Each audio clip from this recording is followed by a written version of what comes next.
Acquiring position. Lock on established. Downloading latest intel package. Welcome back. It's been 5 hours since your last login. Los físicos en el CERN han descubierto en la Tierra un nuevo tipo de materia energética, la materia exótica o XM, que es una rara forma de energía que puede incluso controlar a las personas. Al mismo tiempo, los Shapers, una raza alienígena, enviaron un mensaje donde prometen ayudar a la raza humana en el desarrollo de dicha energía, que llevará a la humanidad a un nuevo estado que traerá consigo una potente iluminación. Es ahí donde surge el conflicto entre los humanos. Los iluminados abogan por dejar el control total de la nueva forma de energía a los Shapers, y la resistencia, por el contrario, estima que hay que defender a la humanidad de los Shapers, pues considera que detrás de dicho ofrecimiento no hay más que un deseo de controlar para su interés la nueva forma de energía descubierta y esclavizar a la raza humana. Esa es la base del conflicto que da pie al universo de Ingress y al juego que nos apasiona. Hoy vamos a explorar los orígenes de la facción iluminada. Bueno, y también por qué el siglo XVIII, el siglo de las luces, tiene mucho que ver con la facción verde. Sean bienvenidos y bienvenidas a una nueva granja con Felini el gato.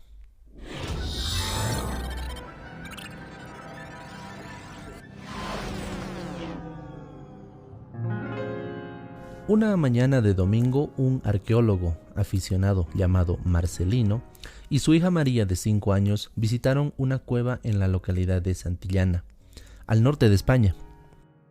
Uno de los pastores de la zona le había dicho a Marcelino que descubrió la cueva cuando buscaba a una oveja perdida y vio restos de cerámica y algunas pinturas en la pared de la cueva. Marcelino, que recientemente había visitado la Exposición Universal de París en 1878, pensaba excavar en inmediaciones de la cueva para encontrar restos de huesos o puntas de flecha, tal como había visto en la exposición. Anteriormente ya había explorado la cueva, pero solamente había visto algunos trazos lineales en las paredes y no les había dado mucha importancia. Esa mañana, sin embargo, mientras Marcelino excavaba en la entrada de la cueva, su hija le había pedido permiso para entrar con una lámpara. «No te alejes mucho», le había dicho su padre, y la niña, María, empezó a explorar la cueva por su cuenta. Jugaba con las rocas y seguramente con el eco producido con sus pasos y con su voz. Cansada, se tumbó de espaldas en el patio de la cueva, junto a la lámpara de queroseno que había llevado, y de repente se quedó asombrada por lo que vio en el techo de la cueva.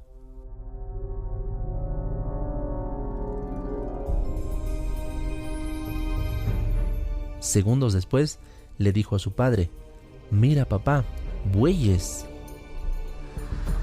María había descubierto una de las obras más importantes del hombre prehistórico, y su padre estaba igual de asombrado por lo que veía.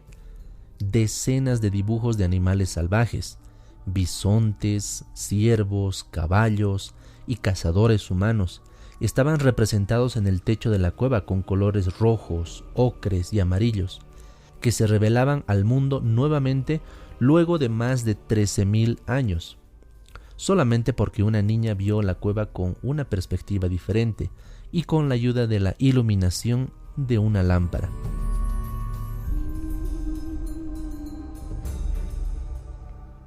Voy a volver a esta historia más adelante. Retrocedamos por un momento al siglo XVIII. La iluminación o la ilustración fue un periodo en la historia de la humanidad que abarca varios años del siglo XVIII, es decir, desde los años 1700 y pico hasta pasar a la década de 1800 y pico. No podemos citar fechas exactas, pero vamos a acordar que sucedió más o menos en el siglo XVIII. De hecho, muchos lo llaman ahora como el siglo de las luces. Pero, ¿qué fue exactamente la iluminación o ilustración? Fue un movimiento social, cultural, político y económico que todos convienen en que empezó en Francia en ese siglo. ¿Se acuerdan? El siglo de las luces. Le decían así como una alegoría al cambio social y cultural, que criticaba y hasta rechazaba el modo de pensar de siglos anteriores, por lo que se llamó a esa época antigua el oscurantismo. Por tanto, los pensadores de esa época querían mostrarse a sí mismos como quienes generaban ese cambio, iluminaban a la raza humana con la razón. ¿Te parece demasiado alejado de tu realidad? Pues analicemos un momento nuestro contexto actual, a ver si encontramos un pensamiento similar. Dime si estas palabras te parecen familiares. Feminismo, comunidad LGBTIQ, equidad de género, lenguaje incluyente. Sí, hoy esas ideas se discuten en todos lados como nuevas propuestas que se quieren introducir. Algunas no tan nuevas, pero se habla de gente progre, de gente conservadora, se habla de inclusión forzada o de un nuevo orden mundial. Pues resulta que estas discusiones y debates entre ideas no son nada nuevo. Allá por el siglo XVIII se empezaron a cuestionar algunas ideas precisamente en Francia, en Inglaterra, Alemania y otros países de Europa. Por ejemplo, algunos se preguntaban, ¿por qué los reyes o las reinas y la nobleza en general tienen ese derecho de gobernar a los demás o gobernarnos? Entonces, ¿qué pasaba si teníamos a un rey déspota y tirano? ¿Era realmente un mandato divino el que los mantenía en esa posición de poder? De hecho, ahora, con la reciente muerte de la reina de Inglaterra, varios países que la reconocían como su monarca ahora podrían ver crecer más movimientos republicanos, en pleno siglo XXI, 300 años después de estas ideas. Y es que antes los reyes y las reinas tenían realmente un poder más real y absoluto sobre sus súbditos. Hay una película que refleja esto muy bien. Gregory es un joven francés que tiene un gran problema. Los pantanos de su región están causando enfermedades en la población y necesita drenarlos, necesita secar esos pantanos. Pero para eso debe obtener el permiso de su rey, el rey Luis XVI. Y ese, amigos míos, es un problema muchísimo más complicado de lo que parece. Gregory, el personaje, decide lograr una entrevista con el rey y se traza un complejo plan para atravesar todos los niveles de la burocracia francesa de esa época, hasta llegar al trono. Poco a poco, Gregory empieza a hacerse de amigos más importantes: condes, duquesas, barones, pajes de la corte, y poco a poco va escalando socialmente, aprendiendo a moverse dentro de ese mundillo. Y descubre que también es un mundillo mucho más podrido que el pantano que quiere secar. Al final logra una audiencia con el rey. Y no les voy a hacer más spoiler, pero si piensan buscar la película, se llama Ridículo. Es una película francesa del director Patrice Lacombe, estrenada en 1996. Volvamos al siglo XVIII. La iluminación o los iluminados proponían cambios a este tipo de sistemas. Por ejemplo, el sistema político, introduciendo nuevas ideas como la división de poderes. En Francia, durante y después de la Revolución Francesa, se empezó a hablar sobre el poder del pueblo, la elección de sus autoridades, la división de un único poder en tres: el ejecutivo, el legislativo y el judicial, y por tanto la posibilidad de poder cuestionar al rey o al gobernante elegido cuando éste hacía algo mal. Claro, me dirán, eso ya lo tenemos ahora, pero lamentablemente hoy, aún en nuestro siglo, hay algunos presidentes que sueñan con ser reelegidos una y otra vez, a pesar de que la gente no esté de acuerdo, e incluso sueñan con heredar ese poder a sus hijos o hijas, tal como los antiguos reyes y reinas europeas lo hacían.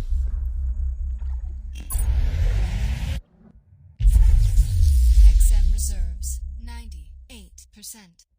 El papel de la Iglesia Católica y su poder e influencia en las decisiones políticas también fue cuestionada por los pensadores iluminados. Se preguntaban, ¿Por qué los papas, obispos y cardenales podían entrometerse en decisiones políticas? ¿O por qué podían enviar a miles de personas a la guerra contra otras naciones u otras religiones solo para recuperar una ciudad que ellos consideraban santa y de paso asesinar a todo aquel que no creyera en su Dios? O también se preguntaban por qué sus dogmas religiosos tenían que ser aceptados como una explicación única de lo que sucedió en la antigüedad. También se les cuestionaba sobre su control sobre la educación o el conocimiento que se compartía, y por tanto el tipo de conocimiento que se aceptaba como correcto o incorrecto para ser difundido. En esa época el latín era la lengua principal en la que se escribían los libros, incluso antes de la invención de la imprenta. Y la iglesia era algo así como el custodio de ese conocimiento. Para entender mejor esto, quiero recomendarles otra novela. Una historia que se llama El nombre de la rosa. Fue escrita por Umberto Eco. No se preocupen, no es aburrida. De hecho, es una novela de misterios, detectives y asesinatos, que sucede en una abadía del siglo XVI. Les cuento un poquito. Un sacerdote jesuita llamado Guillermo de Baskerville tiene que descubrir al asesino de varios sacerdotes que van muriendo con la lengua y el dedo de la mano derecha pintados de negro. Y al parecer, todo está conectado por un misterioso libro prohibido. O si prefieren, pueden ver la película del mismo nombre, El nombre de la rosa, con Sean Connery en el papel principal. Ahí podemos ver una representación un poco cliché, sí, pero es una representación de los siglos anteriores a la Ilustración. ¿Y por qué se decía que esas nuevas ideas traían la luz con el uso de la razón y la lógica? Sin embargo, es una novela entretenida. Refleja también el pensamiento conservador que tiene la Iglesia, incluso en nuestros días. En la novela, por ejemplo, hay un sacerdote que quiere esconder un libro, solo porque ese libro afirma que reírse de Dios es normal y en sí que la comedia es bien vista por Dios. Actualmente la Iglesia aún se resiste a reconocer la diversidad de género, por ejemplo, o los métodos anticonceptivos para prevenir embarazos no planificados y al mismo tiempo contagios de enfermedades de transmisión sexual. Es más, la Iglesia mantiene aún un sistema de organización donde las mujeres son básicamente como las sirvientas de sus pares masculinos. O la manera en que ciertas ideas se negaban o se intentaban destruir, porque contradecían ese punto de vista naturalista y que explicaba el mundo tal como la Iglesia quería, que descendemos de Adán y Eva, que no evolucionamos de otros primates o animales, o que la Tierra gira alrededor del Sol y que por tanto no somos el centro del universo, cosas así. Si se ponen a pensar, la Iglesia Católica tiene aún mucho poder en nuestros días y es vista como un jugador fuerte en el ajedrez social y político.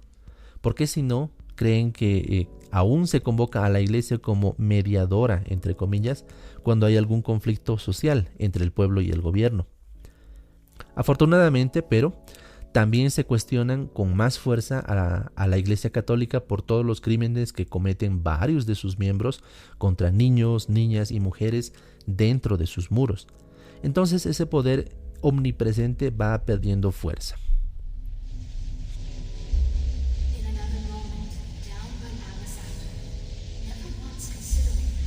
Los iluminados, estos pensadores del siglo XVIII, también proponían basar su pensamiento en la razón. Decían, toda idea nueva debería ser aceptada solamente luego de que sea aprobada con el método científico, utilizando el razonamiento y analizando los resultados que nuestros sentidos pueden evidenciar. Se desechaban, por tanto, las antiguas supersticiones, algunas creencias naturales, experimentos de alquimia o cualquier otra cosa que no se pueda probar rigurosamente con experimentos o con el uso de la lógica. Los iluminados estaban convencidos de que el progreso y los conocimientos científicos mejorarían la vida humana. Visto así, tenían razón. Como les conté al principio, estos cambios se dieron lentamente, tal y como sucede hoy con los cambios sociales que también analizamos al principio. Se dan lentamente, pero al fin suceden. Una idea es realmente fuerte, es como una chispa, y cuando encuentra un pedazo de madera o paja seca, puede crecer hasta convertirse en un gran incendio. ¿Se acuerdan que los iluminados postulaban que la razón y la lógica mejorarían la vida humana? Pues estas ideas están en documentos muy importantes. Por ejemplo, la Constitución de Estados Unidos postula en uno de sus artículos la búsqueda de la felicidad como una idea importante para el ser humano en esa época. Y, si se acuerdan, una película de Will Smith recoge esta frase como la base para la película precisamente de ese nombre. Y ahí se cuestiona el sistema social y económico de su país en esa época. Incluso hoy parecen existir ciudadanos con más derechos y oportunidades que otros, ¿no les parece? Uno de los productos más interesantes que surgieron en esta época de cambio fue propuesta por un intelectual francés. Esta persona se preguntó, ¿qué tal si se podría reunir todo el conocimiento humano en un solo documento para que sirva como base de consulta para cualquier persona que pueda leerla? Para nosotros, en el siglo XXI, esto parece muy fácil, con el internet y el acceso a millones de páginas con información. Pero en esa época, esto era un reto enorme, pero no imposible. Esta persona se llamaba Diderot. Él y otros intelectuales se propusieron crear la enciclopedia, o Diccionario de las Ciencias, en 1772.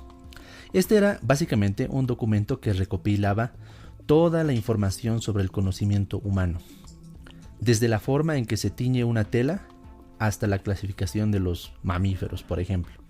Esto incluía también ilustraciones y diagramas que explicaban las cosas con más detalle. Y ojo, estamos hablando del siglo XVIII. Era básicamente un inventario de todo el conocimiento humano hasta esa época. Cuando yo era niño, recuerdo que mi padre tenía varias enciclopedias en el librero de nuestra casa. Sí, digo varias enciclopedias, porque tenía más de una. Y cada una de esas enciclopedias tenía al menos 10 o más libros o volúmenes. Algunos volúmenes solo tenían letras y eran como un diccionario enorme. El primer volumen, por ejemplo, tenía las palabras desde la A hasta la B. Y así, hasta el 12º volumen con las palabras con la X, la Y y la Z. En cambio, otras enciclopedias tenían dibujos y fotos. Estaban especializadas en animales, o en inventos, o en arte, o en mapas de todo el mundo. Pero, ¿se han preguntado alguna vez cómo fue la primera enciclopedia? Pues, en el siglo XVIII, esta primera enciclopedia fue elaborada por Diderot, como les dije, y terminó conteniendo 17 volúmenes. Se empezó a vender con una suscripción a 9 pagos y llegó a tener más de 3,000 suscriptores. Con el tiempo, llegaron hasta 43 ediciones en 25 años. Es decir, cada cierto tiempo se revisaba y se actualizaba, y llegó a traducirse y venderse en varios países. Esta gran idea tenía sus limitaciones.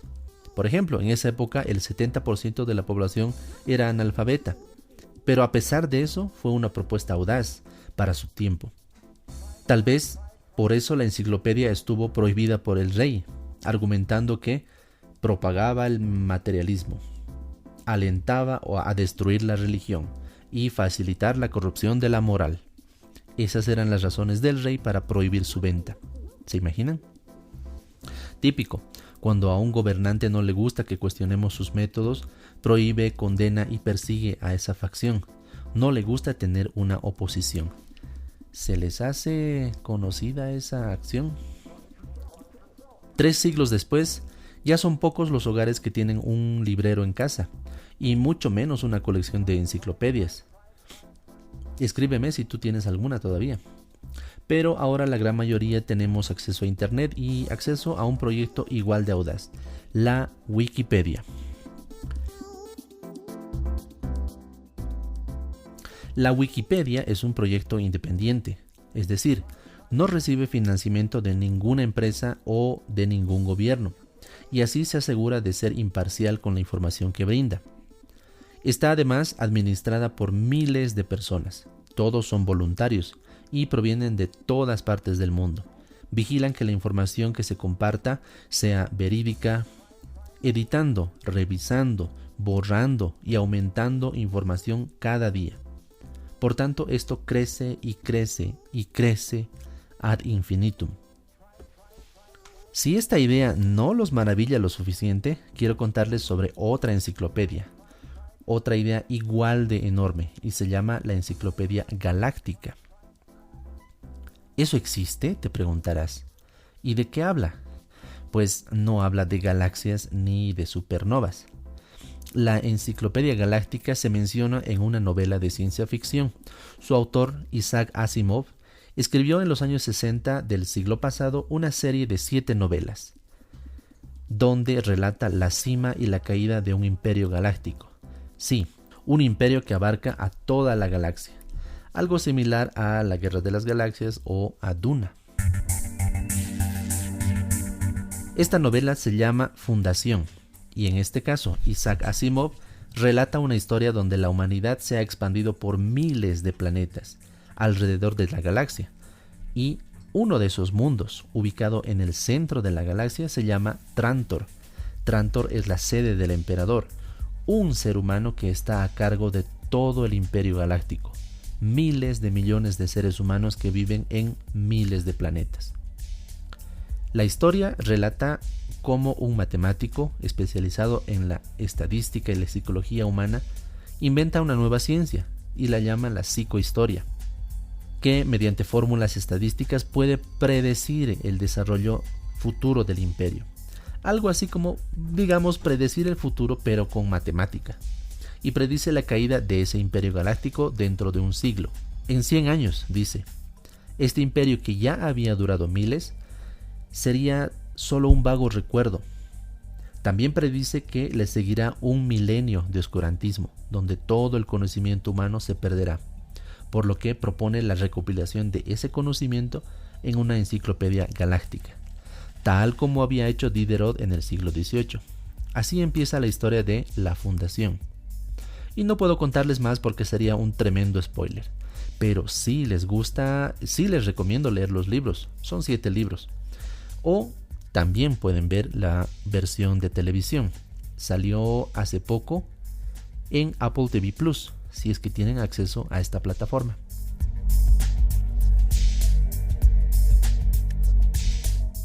Los iluminados, en inglés, apuestan por permitir el uso de la materia X tal y como proponen los Shapers. Es una actitud más osada y progresiva, en oposición al pensamiento un poco más conservador de la facción azul, la Resistencia, porque es más cauta en aceptar este proceso. El siglo de las luces trajo cambios importantes y positivos para la humanidad. Ya vimos que sí, pero ahora quisiera ver el otro lado. Hay un dicho muy común que dice: la historia la escriben los ganadores. ¿Se acuerdan? Por tanto, si estos iluminados se llaman a sí mismos así, era precisamente para mostrarse como la gran solución a los errores del pasado. Si ellos se autodenominan el siglo de las luces, ¿quiere esto decir que antes de ellos todo era oscuridad? ¿Hubo antes un siglo de oscurantismo, como ellos decían? ¿O como Asimov también nos cuenta en su novela? De hecho, esa es la idea popular que tenemos de los siglos anteriores, del milenio anterior. Las películas y libros nos hicieron creer que la Edad Media era una época oscura, llena de guerras, pestes, sistemas sociales injustos, algo así como Juego de Tronos básicamente. Pero no fue del todo así. Si se animan, les recomiendo un video del youtuber Miguel Delis. Él cuestiona precisamente esto. ¿Fue la Edad Media un periodo oscuro como nos han contado? Se van a sorprender. Es cierto que la iluminación promueve el uso de la razón, la lógica y la ciencia para mejorar a la humanidad.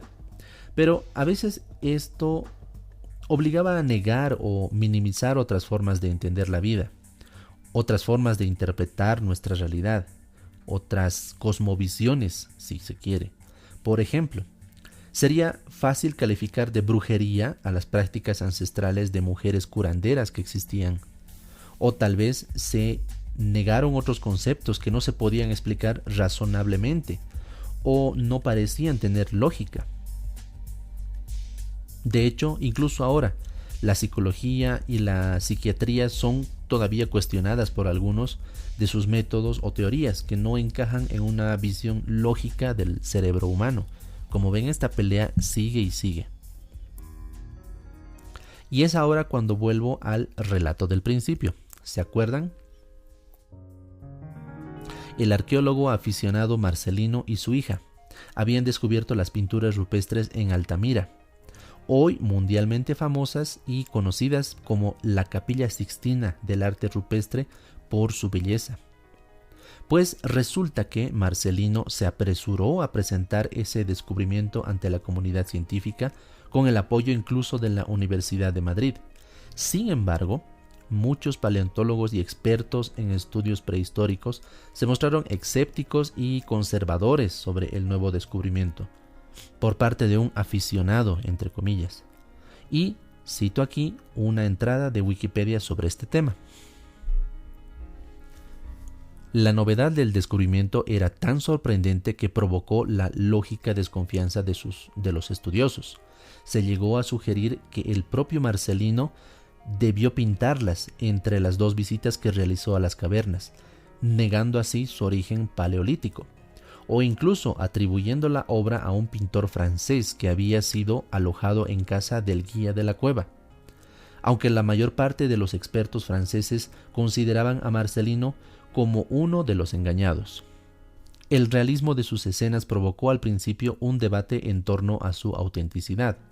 El evolucionismo, que estaba en época en ese momento, aplicado a la cultura humana, conducía a deducir que tribus antiguas y salvajes no debían disponer de arte y que desde entonces hasta la actualidad habría habido un continuo progreso.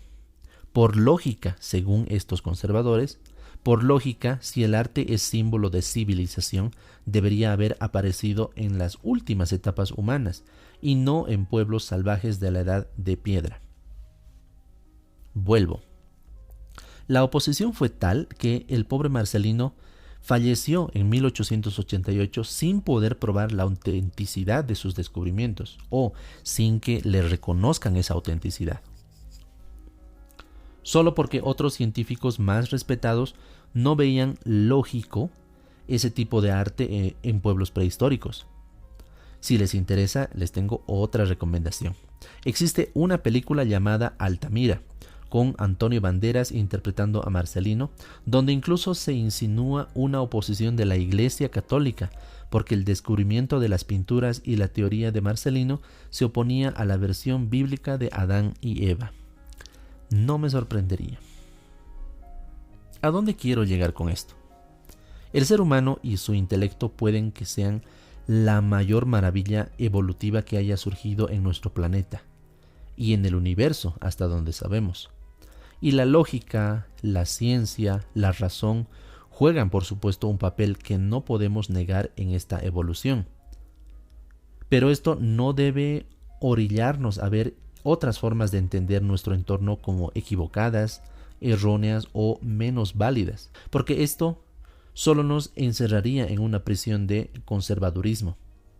Las expresiones artísticas como la pintura, la literatura o la música son muestra de que el espíritu humano puede crecer sin recurrir a una lógica estricta.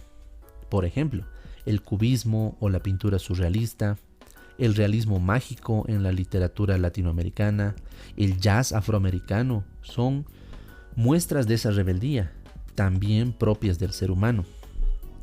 Nosotros como humanos también tenemos una faceta espiritual, y eso es lo que explica que en distintas partes del mundo se intenta explicar la vida mediante una religión, cualquiera que sea, no solamente la católica, y precisamente porque la fe es una parte muy importante en nuestras vidas.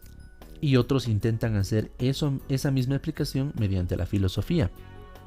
Distintos caminos para llegar a un destino común. Y por supuesto, esto también se refleja en Ingress. Las facciones verde y azul nacieron con ideas contrarias respecto al uso de la materia X, exactamente como un reflejo de la historia humana y sus distintas formas de entender al mundo. ¿Podemos entonces decir que una u otra facción tiene la razón en cuanto a su postura? ¿Significa esto que la otra facción está equivocada y debe ser atacada como un enemigo? Piensa en esto la próxima vez que enciendas tu teléfono y salgas a caminar jugando Ingress. Espero que este breve repaso por la historia y el pensamiento humano te haya gustado y ayudado a comprender el origen histórico de la facción iluminada. Recuerda también que la facción de la Resistencia ya tiene su propio episodio en este podcast y puedes escucharlo buscándome en Spotify, Apple Podcast, Google Podcast o cualquier plataforma de tu preferencia. ¿Conocías estos datos? ¿Hay algún otro dato que no mencioné? Escríbeme para contarme y para comentar este episodio. Puedes encontrarme en Twitter e Instagram como Fellini el Gato. Me gusta leer siempre tu opinión y me ayuda a pensar en nuevos episodios para este podcast. Muchas gracias por escucharme. Comparte esto con tus amigos de facción. Se despide tu anfitrión, Fellini el Gato.